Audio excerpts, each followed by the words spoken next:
Well, football is back. K-League 1 and K-League 2 return today on Saturday, July the 4th.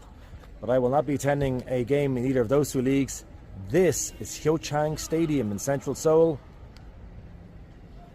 And today it will host the first round of the 2026-2027 Hanabank Korea FA Cup between K5 Yangchan TNT and K4 side Pyeongchang United.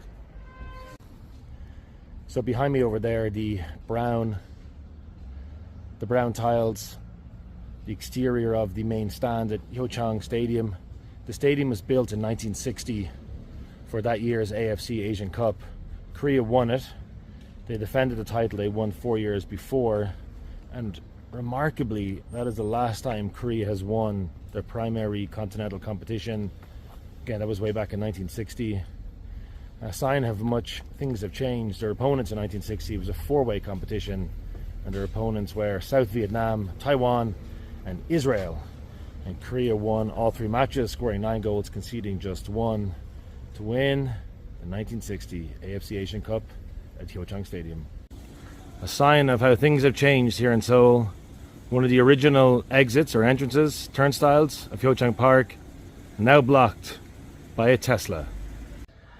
We're heading around the exterior of the stadium here. This is a one-way street, another one-way street around the stadium. Hyochang Park is right there to the left. There's the floodlights, there's the screen.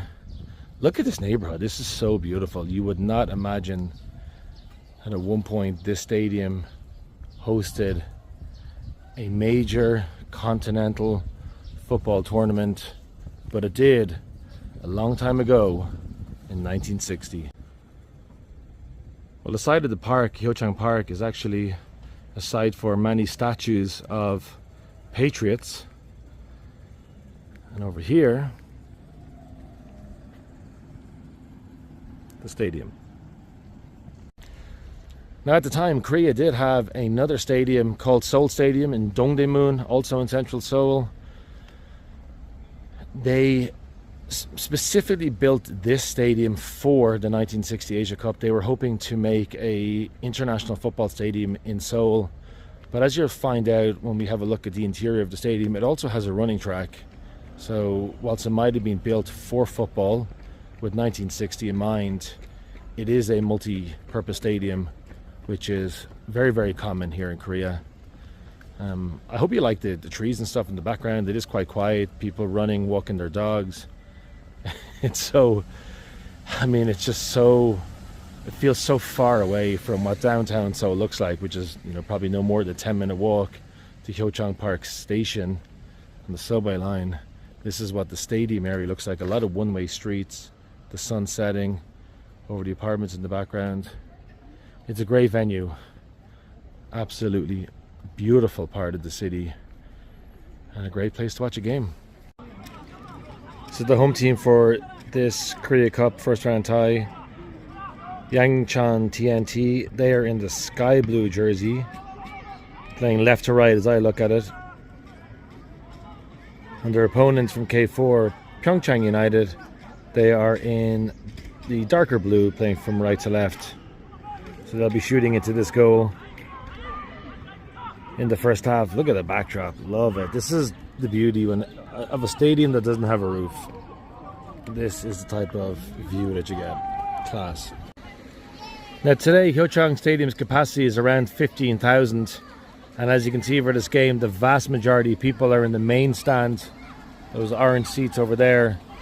In these wooden bleachers on the other three sides of the stadium are virtually empty. I do love those bleachers, I think they're cool.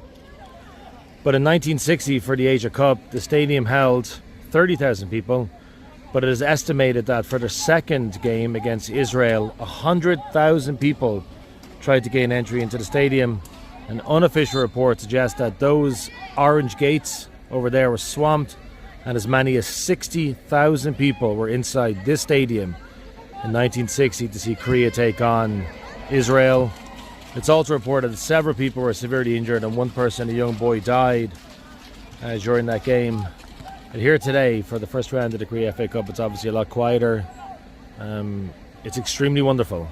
I really, really love the stadium.